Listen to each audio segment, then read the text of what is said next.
Bom dia, boa tarde, boa noite. Tudo bom, pessoal? Aqui quem fala é Felipe Zarur. Estou estreando meu canal Clínica Soberana. Eu tenho um canal, provavelmente alguns já conhecem, chamado ECG Fácil. Mas depois de alguns pedidos, alguns e muitos pedidos, a gente vai começar um canal de clínica médica, onde a gente vai tentar abordar as doenças mais estudadas na clínica médica, né? As mais importantes. E, enfim, acho que vai ser um canal interessante para quem é estudante de medicina, médico, clínico geral, estudantes residentes de clínica médica, curiosos, enfim. Vamos começar falando sobre insuficiência cardíaca. Essa aula aqui vai ser sobre a fisiopatologia da insuficiência cardíaca, tá bom? Vamos lá. Esse velhinho simpático aí se chama Eugene Braunwald e ele é responsável pelo considerado como o pai da cardiologia moderna, tá? Ele é responsável por um tratado de cardiologia chamado Tratado Braunwald, que é o mais estudado, o mais utilizado no mundo, tá? E lá em 1980 ele deu essa definição aí. É um estado fisiopatológico onde a anormalidade da função cardíaca ela é responsável pela falência do coração em bombear sangue numa taxa compatível com o mínimo para suprir os metabolismos teciduais, tá? Então o que ele quer dizer com isso? Ele quer dizer que o coração ele tem uma dificuldade em suprir a demanda metabólica basal. Por esse motivo, a gente acaba entrando em falência cardíaca, tá? Então, a insuficiência cardíaca nada mais é do que o déficit, a dificuldade do coração em suprir a demanda metabólica basal. É basicamente isso, tá bom?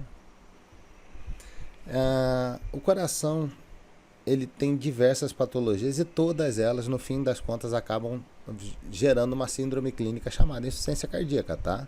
Então, infarto, doenças infiltrativas, tipo amiloidose, enfim, sarcoidose, valvopatias, estenose aórtica, estenose mitral, insuficiência mitral, enfim. Miocardiopatia hipertrófica, miocardopatia dilatada, hipertensão, miocardite, doença de Chagas, arritmias, BRAD, taquiarritmias, anemias graves, tirotoxicose, enfim.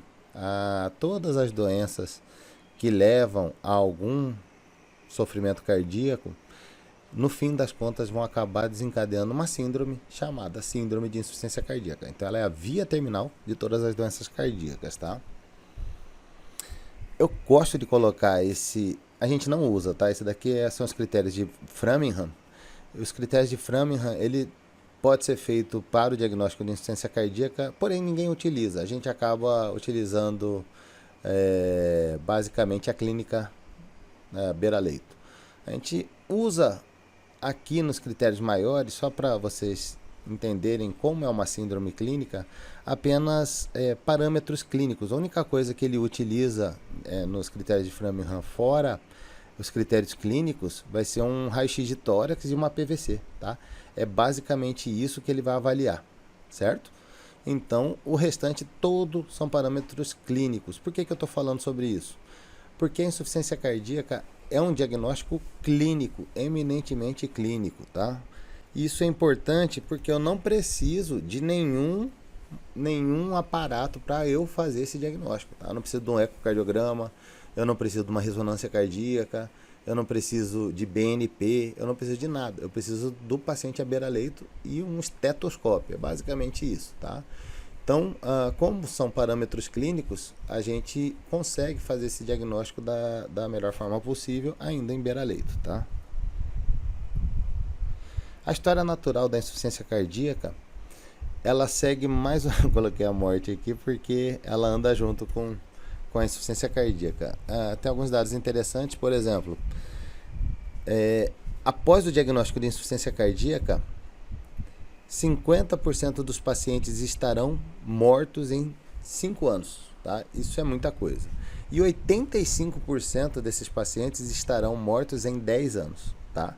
Então, em 10 anos, a partir do diagnóstico de toda a população é, de Cuiabá, onde eu moro, tivesse insuficiência cardíaca diagnosticada hoje, daqui 10 anos, 85% da população estaria morta. Olha que coisa incrível, que coisa medonha, tá?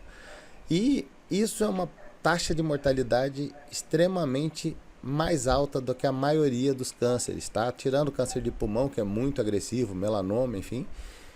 Os demais, eles são equivalentes, principalmente com o tratamento adequado que a gente tem para os cânceres hoje, a gente acaba tendo uma possibilidade de morrer mais com o diagnóstico de insuficiência cardíaca do que de um câncer de mama, por exemplo, entendeu?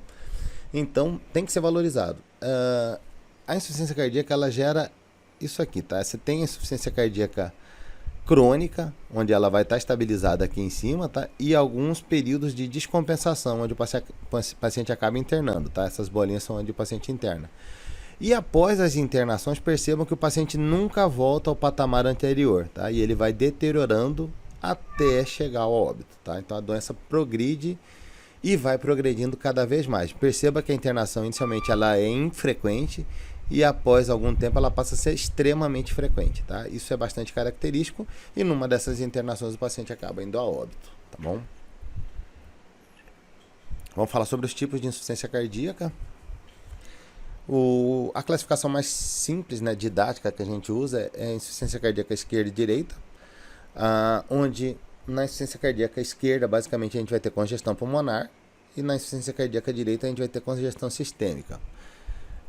Durante a avaliação da congestão pulmonar a gente vai fazer a classificação de NIRA, né, que é a classificação clássica que a gente usa para avaliar o grau de função do paciente.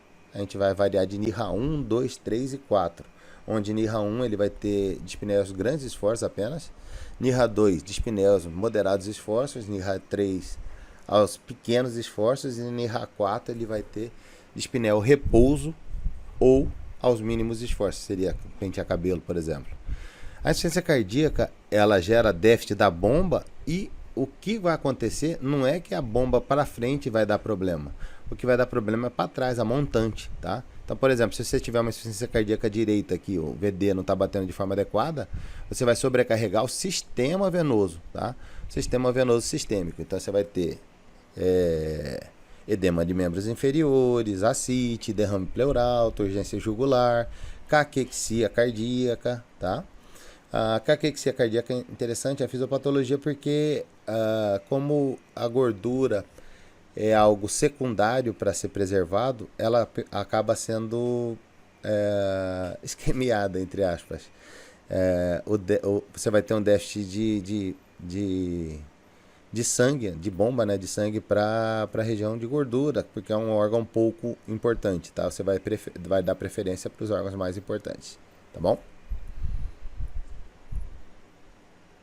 Falando ainda dos tipos de C, a gente tem C sistólica e diastólica. Coloquei essa interrogação aí porque não chama mais assim. Por que mudou? A gente tinha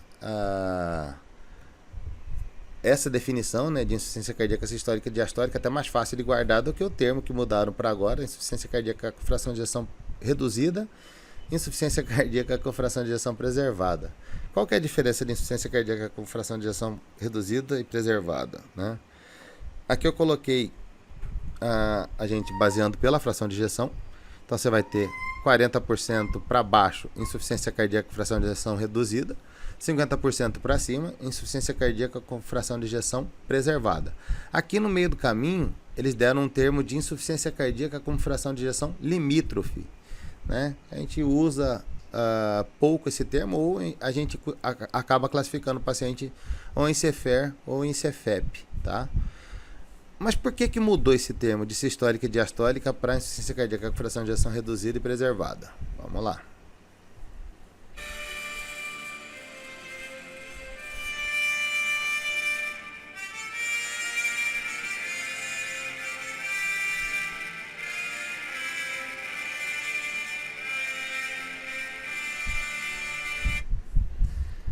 Para quem já assistiu O Senhor dos Anéis, parabéns.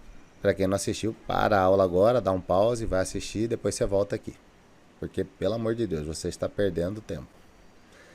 Bom, vamos falar no caso clínico. O Sr. Gandalf, um velhinho simpático, de 832 anos, procedente da Terra-média, refere ter sentido dor típica quando lutava uma batalha feroz com um bicho chamado Balrog.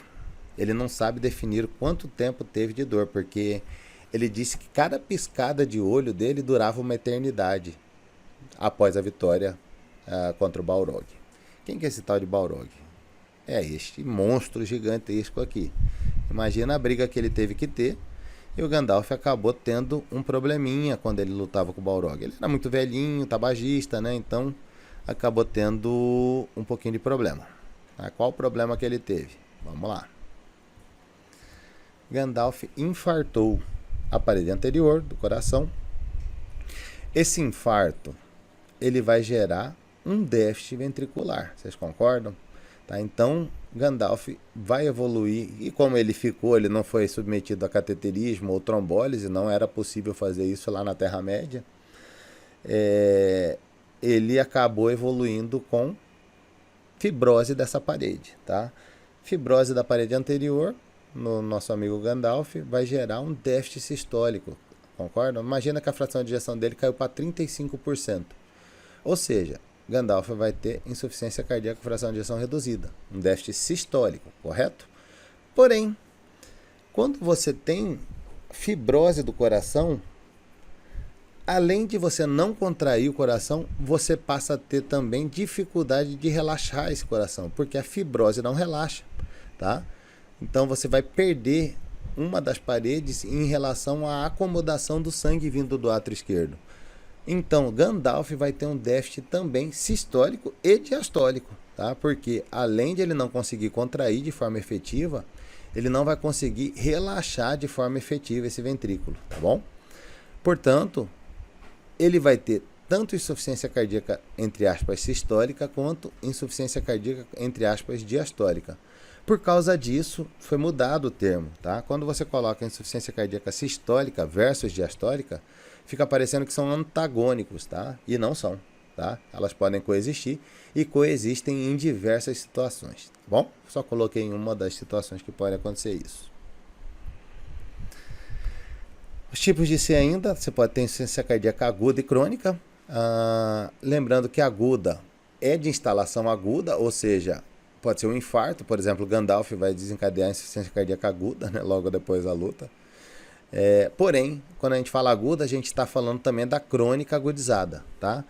Por exemplo, esse paciente aqui, que eu tinha mostrado no slide anterior, que toda vez que eu olho para isso aqui, eu lembro de slide de endométrio, lá da GO.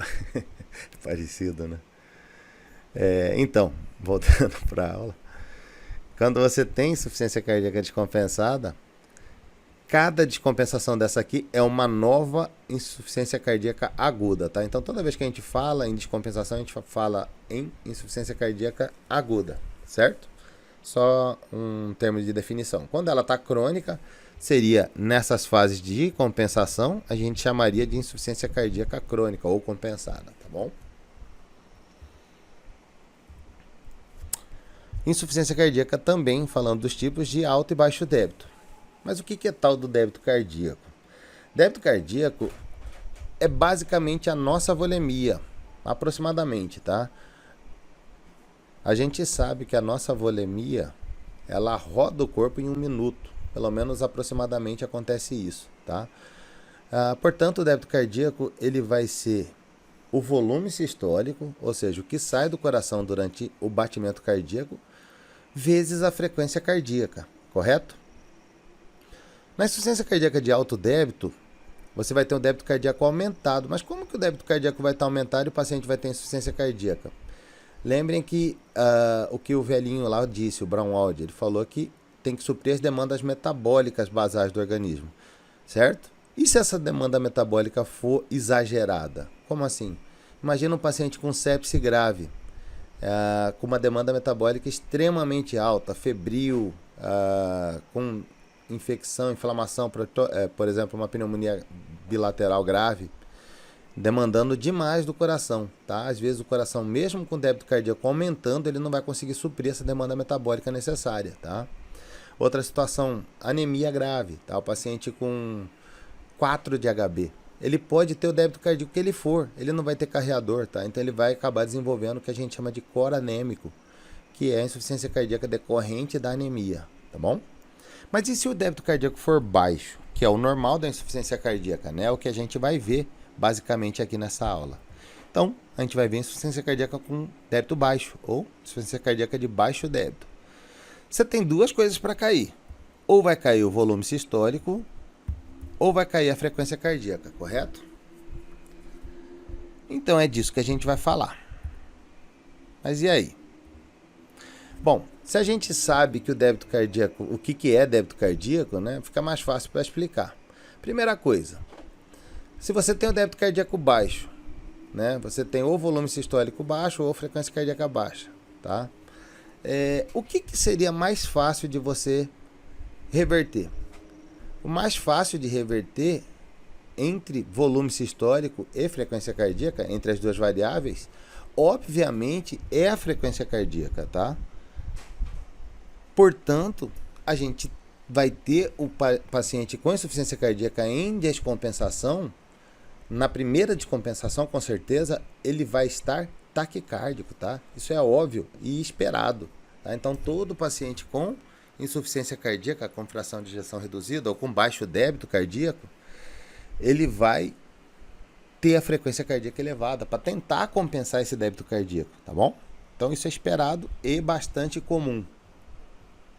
Você vai ter uma descarga adrenérgica que vai fazer com que, por estímulo simpático, a frequência cardíaca acabe por subir, tá?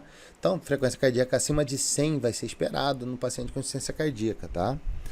Então, aqui a gente tem uma correlação óbvia, né, entre débito cardíaco e frequência cardíaca, chegando a elevar a frequência cardíaca até certo ponto. Porém, a partir de 120 de frequência mais ou menos, acontece isso aqui. Opa! Mas e aí? Então a conta está errada, né? Débito cardíaco não é volume sistólico vezes a frequência cardíaca. Você me enganou, Felipe. Não enganei, não. A partir do momento que você aumenta a frequência em demasia, o que começa a acontecer? Você não tem tempo de diástole, tá? Se você não tem tempo de diástole, o volume sistólico vai despencar, tá? Despencar a tal ponto que você possa chegar a zerar esse débito cardíaco. Como assim? A fibrilação ventricular nada mais é do que uma frequência cardíaca em torno de 600, 650 batimentos por minuto. Ou seja, 10 batimentos em um segundo, tá? Aproximadamente. Ou seja, não tem batimento nenhum, tá? A partir do momento que você começa a elevar demais os batimentos cardíacos, você perde débito cardíaco, não ganha, tá? Então, e o organismo ele não entende isso, ele só entende que você tem que estimular. E ele vai continuar com essa descarga adrenérgica, perfeito? Portanto, aqui já é um ponto que a gente tem que avaliar de tratamento, tá? A gente vai falar disso depois. E o volume sistólico? Se não subiu o volume sistólico, se não subiu com o débito cardíaco com a frequência cardíaca, a gente vai tentar ajustar o volume sistólico, correto? Débito cardíaco é o volume sistólico vezes a frequência cardíaca. Como que a gente vai fazer com que melhore o volume sistólico? Como que a gente vai fazer esse tal de remodelamento cardíaco que o pessoal tanto fala, né? O que acontece com esse negócio de remodelamento cardíaco? Como que ele vai fazer para encher o ventrículo de forma mais adequada? A gente vai falar sobre isso a seguir. Remodelamento cardíaco, primeiro você vai ter dois tipos de hipertrofia. Você pode ter hipertrofia concêntrica, que vai ser o miocárdio com a parede espessada, grossa, tá? Em geral, isso aqui vai desencadear a insuficiência cardíaca com fração de ejeção preservada, tá? Por dificuldade de relaxamento, né? Ou você vai ter hipertrofia... Ok. Salvador Dalí, ele é excêntrico também, mas não era disso que eu queria falar. Vamos falar de insuficiência cardíaca. O que é essa hipertrofia excêntrica? A hipertrofia excêntrica nada mais é do que a redistribuição das fibras cardíacas, tá? Você tem as fibras dispostas de uma forma aqui no coração normal e elas passam a ser dispostas de um ponto que faça com que o ventrículo aumente de tamanho, para aumentar o continente da cavidade e conseguir suprir a demanda aumentando essa cavidade. Dessa forma você vai encher mais o ventrículo e teoricamente vai ter maior quantidade de sangue para ir na sístole, perfeito? Por que acontece isso? Bom, ele é mediado pelo sistema renina-angiotensina-aldosterona. O que é esse sistema renina-angiotensina-aldosterona? Vamos dar uma relembradinha aqui, tá? Bom, primeiro o fígado, ele produz aleatoriamente uma substância, um peptídeo chamado angiotensinogênio, tá? Ele produz lá e fica produzindo. O nosso coração perfunde todos os órgãos, inclusive o rim. Só que o rim quem acaba por ser o filtro balanceador do nosso volume circulante, tá? Então, quem comanda a volemia, no fim das contas, é o rim. Se eu estou perfundindo bem o rim, ele vai funcionar de forma adequada, perfeito? Porém, na insuficiência cardíaca não acontece isso, acontece isto. O rim ele é mal perfundido, porque meu volume sistólico é reduzido, tá? Então, se meu volume sistólico é reduzido, eu perfundo mal o rim. E o rim entende uma perfusão ruim como se fosse uma hipovolemia, tá? Se chega pouco sangue no rim, ele vai entender que o paciente está sangrando, está hipotenso, o que está acontecendo com o paciente, né? Então, ele vai fazer o quê? Vamos olhar mais de perto aqui no néfron para vocês entenderem melhor, tá? Então, aqui o que a gente chama de arteríola aferente, né, o vermelhinho. O que chega é aferente, o que sai é eferente.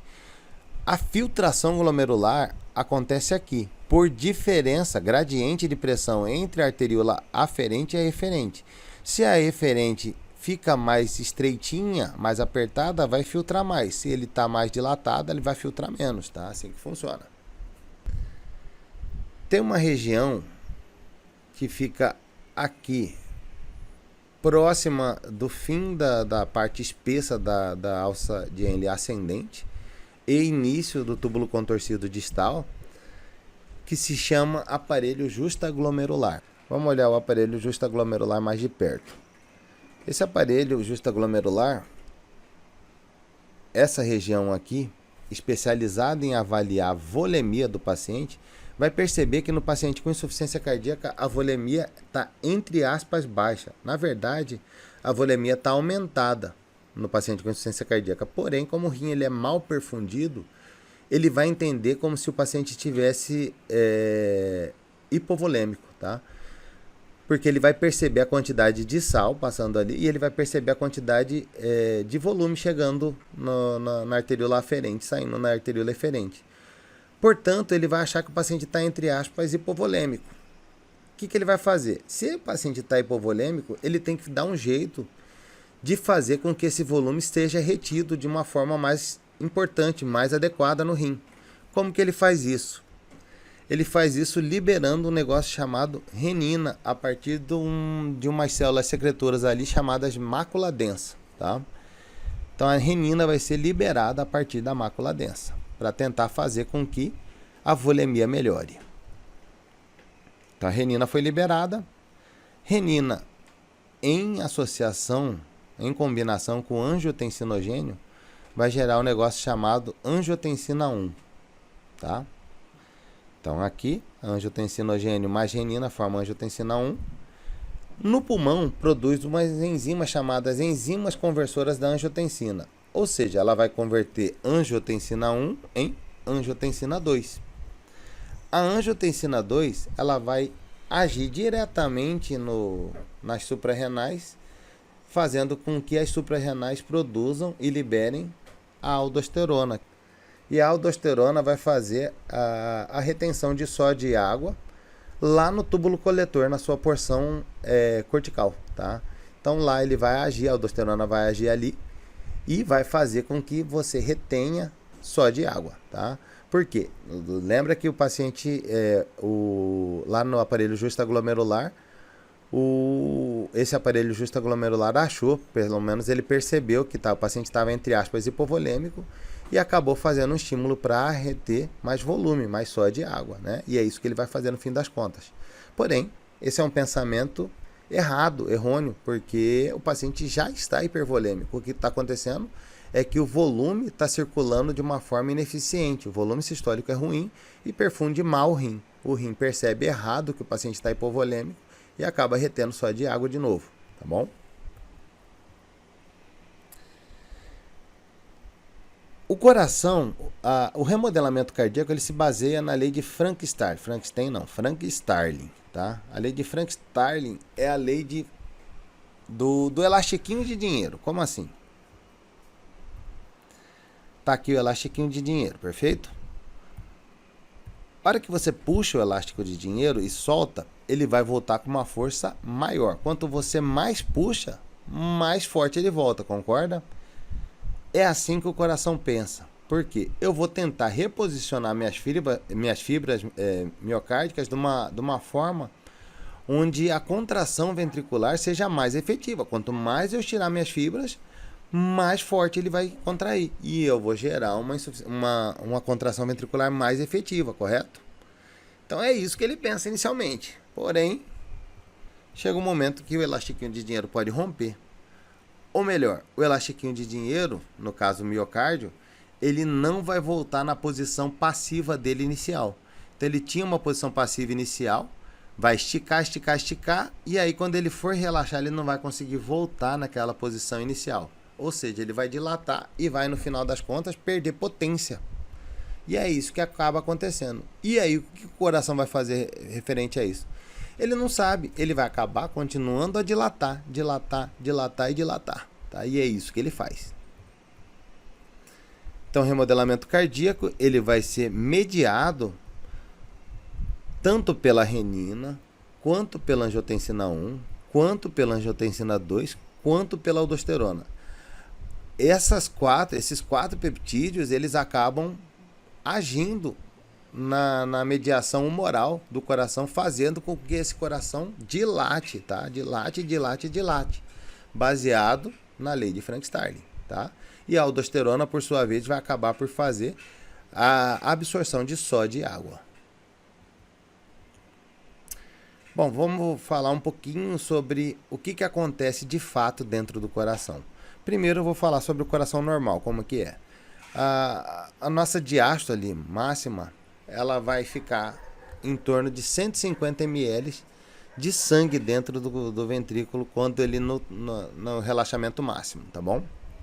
Imagina que esse paciente tem uma fração de ejeção de 66%. O volume sistólico desse paciente vai ser em torno de 100 ml, tá? Então esse seria um volume sistólico muito adequado, tá?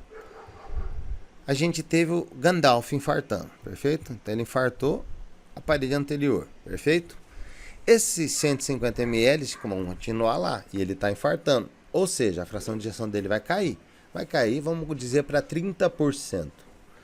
30% vai gerar um volume sistólico desses 150 ml, 30% dele vai ser apenas 45 ml. Isso já vai gerar um baixo débito cardíaco em relação ao débito inicial, correto? E aí o coração vai tentar remodelar. Remodelou o coração. A aldosterona acabou fazendo retenção de sódio e água. Vai juntar mais volume circulante. Esse volume circulante pode gerar, vamos dizer assim, cerca de 200 ml. Porém, quando você dilata demais o ventrículo, ele perde em fração de ejeção. 20%, apesar de você ter um volume diastólico grande, você perdendo fração de ejeção, caindo para 20%, 20% de 200 vão ser 40 ml, menos do que eu estava fazendo com 30%, porém com 150 ml, correto? Então, no fim das contas, o coração ele acaba sendo prejudicado por essa dilatação ventricular. E aí, o que o coração vai fazer referente a isso? Vai continuar liberando renina, angiotensina, aldosterona, vai continuar mandando o coração dilatar, e esse volume sistólico só vai tender a cair, tá bom? Portanto, a gente tem dois vilões: sistema adrenérgico que vai perpetuar aquela frequência cardíaca mais elevada e vai perpetuar esse sistema renina-angiotensina-aldosterona de estar potencializado. E o outro vilão é o sistema renina-angiotensina-aldosterona propriamente dito. O tratamento, obviamente, vai ser baseado no bloqueio desses dois sistemas, tá bom? A gente vai ver isso na próxima aula. E na insuficiência cardíaca com fração de ejeção preservada? A fisiopatologia difere, mas no fim a gente vai ter o mesmo desfecho, tá? Ele vai ter um volume sistólico ruim. Cerca de 60% a 65% das insuficiências cardíacas são com fração de ejeção reduzida, cerca de 35% a 40% são com fração de ejeção preservada. Portanto, a fração de ejeção preservada, apesar de negligenciada, ela é bastante frequente, tá? Em geral, vai decorrer da dificuldade do relaxamento ventricular. A gente vai ter algumas patologias clássicas que vão causar insuficiência cardíaca com fração de ejeção preservada. Por exemplo, doenças infiltrativas do miocárdio, se destaca a amiloidose principalmente, doenças fibróticas do miocárdio, infarto propriamente dito, né? E doenças hipertróficas do miocárdio. A gente pode ter miocardiopatia hipertrófica, protótipo da insuficiência cardíaca com fração de ejeção preservada, a propósito. Vamos falar da fisiologia e da fisiopatologia aqui. Primeiro, como que se enche o ventrículo? Normalmente, tá? A gente vai ter uma fase chamada onde todas as válvulas vão estar fechadas nessa fase onde todas as válvulas estão fechadas acontece o que a gente chama de relaxamento isovolumétrico do coração, onde o coração ele relaxa e gera como se fosse um vácuo aqui dentro. Por quê? Porque na sequência ele vai abrir as válvulas atrioventriculares e essas válvulas, por diferença de pressão, vão encher o ventrículo, tá? E vão encher o ventrículo no que a gente chama de fase de enchimento rápido, mais fase de enchimento lento, tá? Depois fecha essas válvulas atrioventriculares e acontece o final do enchimento ventricular, que é através da contração atrial. Veja que o átrio está contraído, aqui é o átrio esquerdo, tá? E aí ele acaba colocando o final, acaba enchendo o ventrículo no final da diástole, tá? Então você tem relaxamento isovolumétrico, fase de enchimento rápido, fase de enchimento lenta e contração atrial para encher o ventrículo. Coloquei a seta grande aqui porque 80% do sangue do débito cardíaco vem a partir dessa fase de enchimento rápido e lento. E depois você tem em torno de 20% na contração atrial, tá bom? E o ventrículo que tem dificuldades em se encher? Bom, vamos lá. Eu tenho aqui um ventrículo hipertrófico, a diferença, né? Você vai ter já um relaxamento volumétrico menos eficiente, por quê? Porque o ventrículo ele não se relaxa, porque ele tem alguma patologia causando dificuldade de relaxamento desse ventrículo. Eu tenho um átrio maior já, tá? Que é bastante esperado no paciente com ICFEP. Na fase de enchimento rápido e lenta, ele vai encher rapidamente o ventrículo e ele não vai conseguir colocar todo esse sangue. Por quê? Porque o ventrículo enche rápido e ele acaba se restringindo, certo? Então ele fica dependente da contração atrial para encher esse ventrículo de uma forma mais eficiente, tá?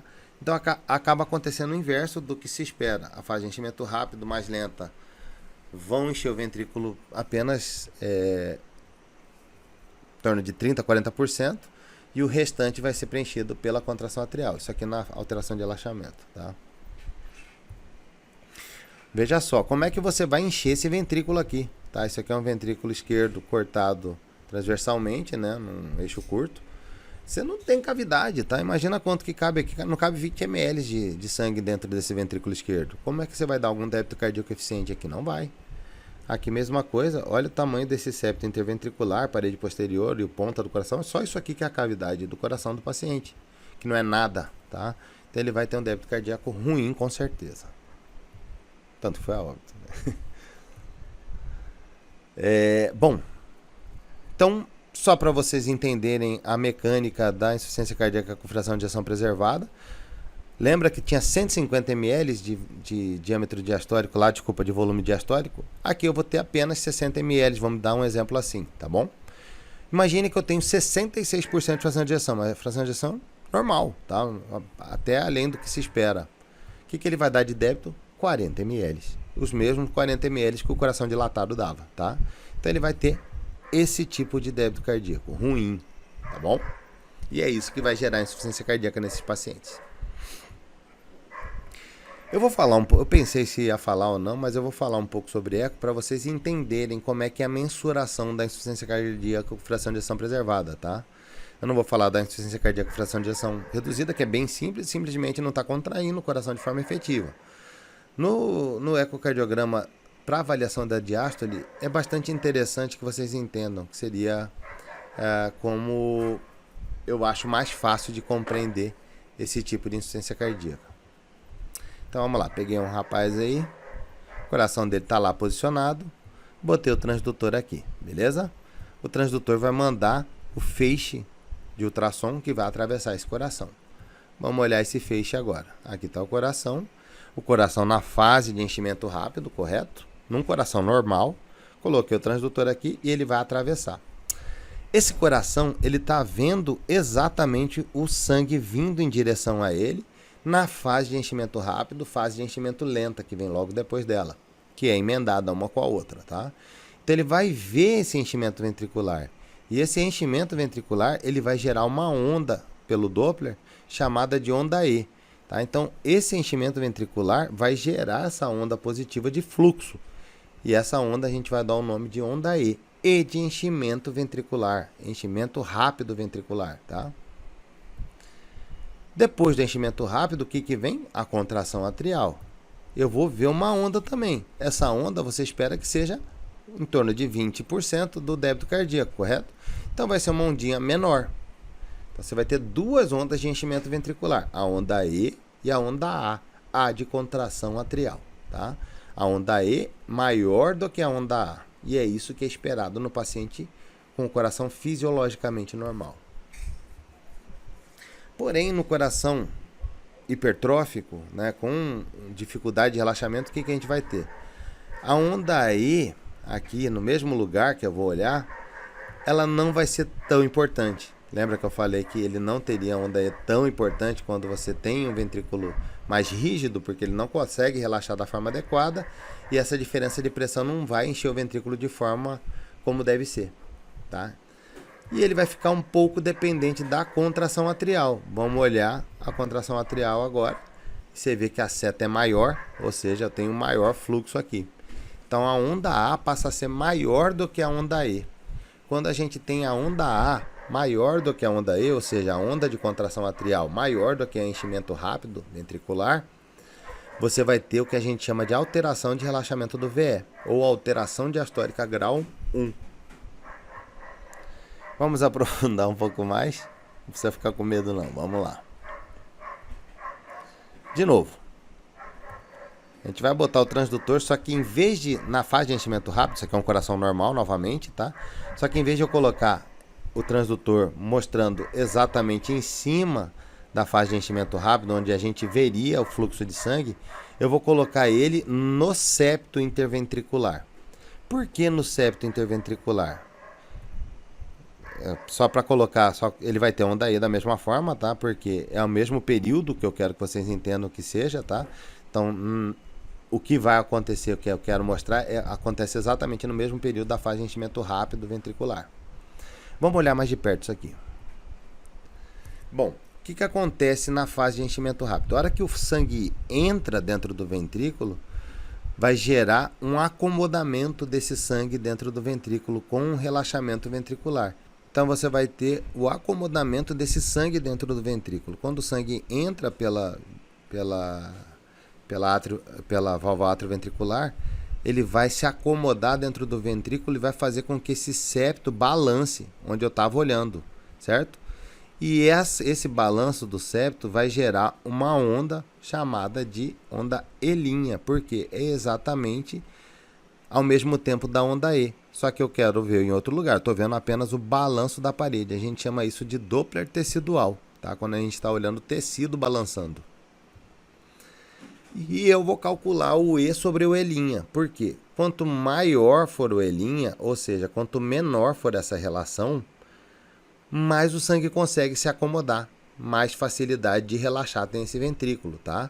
Então, quanto menor for o E sobre o E', melhor para o paciente, tá? Porém, se ele for menor que 14, a gente vai considerar ok. O ideal seria menor que 9, tá? Mas menor que 14, a gente já vai ficar mais tranquilo, tá bom? Agora imagina um paciente hipertrófico de novo, com átrio grande, né, com todas as manifestações esperadas pelo eco, que ele tenha alteração de relaxamento do ventrículo, né? O que você vai esperar nesse paciente? Ah, eu vou esperar que a onda E seja menor do que a onda A, por exemplo, perfeito? Mas aí pode acontecer isso aqui, ó. Na fase de enchimento rápido, a onda E está lá mais ou menos do tamanho que se espera, ou até um pouquinho menorzinha, mas tudo bem. Porém, a onda A vai estar menor um pouco que a onda E. E agora, o que eu faço? Eu olho para o paciente, eu vejo um átrio enorme, eu vejo um ventrículo espesso, uma parede espessa, mas eu olho ali e deu a onda E maior do que a onda A, que seria como se fosse um ventrículo normal, correto? A gente vai, quando acontece isso, você fica na dúvida, né? E vai para o Doppler tecidual, avaliar Doppler tecidual. Ou seja, eu vou jogar na parede. E na fase de enchimento rápido, o que se espera? No mesmo tempo da onda E, eu espero que o ventrículo se acomode de forma eficiente, tá?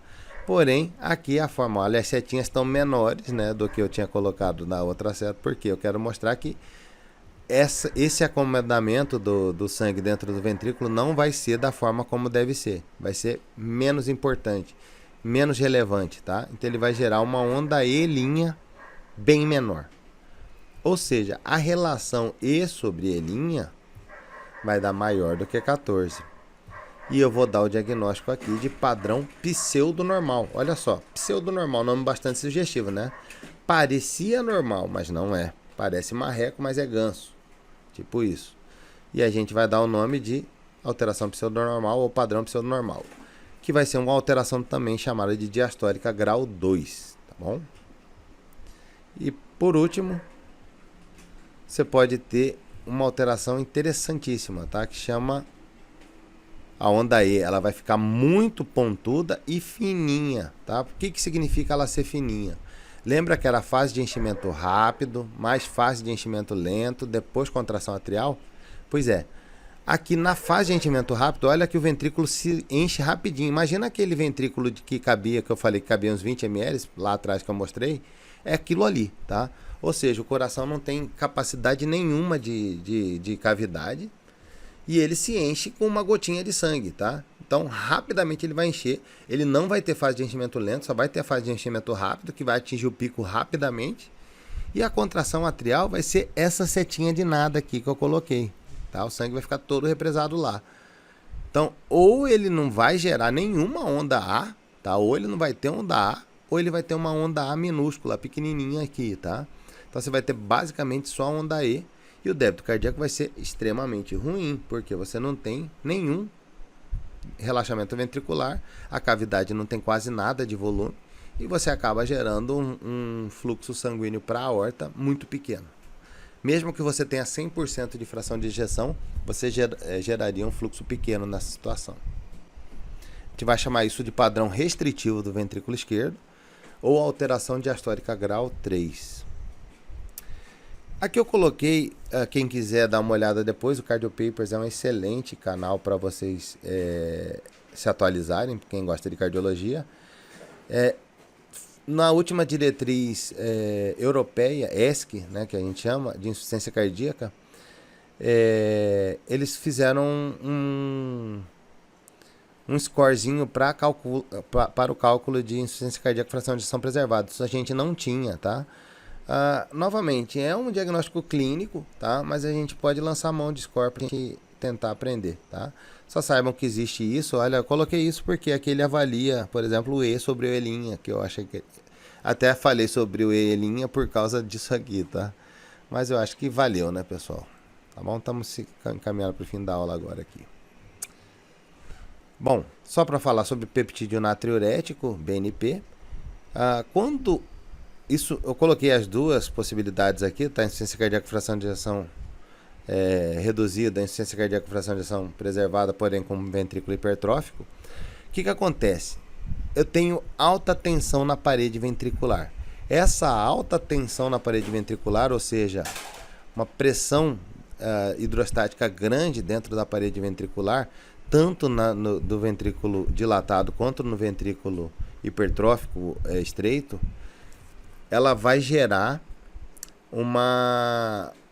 essa pressão ela vai gerar uma liberação de um peptídeo chamado peptídeo natriurético. Então, essa pressão dentro da parede, dentro do ventrículo, vai acabar liberando o que a gente chama de BNP desse próprio ventrículo, tá? O BNP nada mais é do que um antagonista do sistema renina-angiotensina-aldosterona. Então você fica brigando com o sistema renina-angiotensina-aldosterona com esse BNP, né? Ele vai acabar subindo muito nas descompensações de insuficiência cardíaca. Quanto mais alto for, pior o prognóstico do paciente, tá? E interessante que a gente consegue mensurar esse BNP, o que pode nos auxiliar em diagnósticos difíceis de avaliação de dispneia, por exemplo. Vamos dar um exemplo aqui. Vamos voltar para a Terra-média. Bom, Gandalf, ele acabou se recuperando da batalha com Balrog, inclusive tornando-se, depois dessa batalha, Gandalf the White, né? Depois dessa vitória surpreendente. Todavia, meses depois, ele começou a apresentar uma expectoração amarelada, falta de ar e uma queixa de ortopneia. É sabido que o nosso mago tem um antecedente importante de tabagismo. Ele tem 723 anos maços, acreditem se quiser. Aqui tem uma prova, ele fumando, né? Gandalf tem insuficiência cardíaca descompensada ou um DPOC exacerbado? Olha, nessa dúvida, já que ele fuma muito, é interessante que a gente lance mão de um artifício chamado, que acabamos de falar, BNP. O BNP, se for acima de 400, ele fala muito a favor de insuficiência cardíaca. E o BNP do Gandalf é 4.800, tá? Ou seja, Gandalf the White, ele está em descompensação de insuficiência cardíaca. Perfeito? Fatores prognósticos, tá? A gente tem alguns fatores prognósticos que devem ser levados em consideração sempre, e na internação é interessante que se peça esses exames, principalmente BNP, ele vai estar elevado. Troponina positiva vai falar a favor de mau prognóstico, porque a tensão do ventricular ela pode ser tão grande que gere uma isquemia dessa parede, tá? Uma isquemia endocárdica dessa parede, tá? Por dificuldade de perfusão mesmo. O sódio sérico tendendo abaixo, mas se o sódio ele vai ser retido pela aldosterona, como que ele vai estar baixo? Pois é, lembra que a aldosterona ela vai reter sódio e água. Às vezes você vai reter tanto sódio e água que você vai ficar diluído. Você retém mais água do que sódio, tá? Então o sódio vai tender a cair. Porém, se você for dosar o sódio total do paciente, for colocar num balde aí, o quanto de sódio tem no paciente, ele vai ter muito mais sódio do que numa pessoa normal. Porém, esse sódio acaba trazendo água e inchando o paciente, né? Então o sódio ele vai tender a baixo. Quanto mais baixo tiver o sódio, mais sobrecarregado de volume está o paciente, tá? Então sódio menor que 125 grave o paciente. Caquexia cardíaca, que é a perda de peso pela insuficiência cardíaca, fala a favor de mau prognóstico, e a idade elevada de 75 anos ou mais. E é isso, pessoal. Até a próxima aula. Tema que eu gosto bastante, todavia foi muito difícil fazer essa aula, muito difícil mesmo, tá? Espero que não tenha ficado demasiado complexo. Eu já percebi que ficou bastante longa essa aula, né? Mas paciência. Próxima aula a gente vai falar sobre tratamento da insuficiência cardíaca, beleza? Então a gente continua na próxima aula. Muito obrigado, até mais.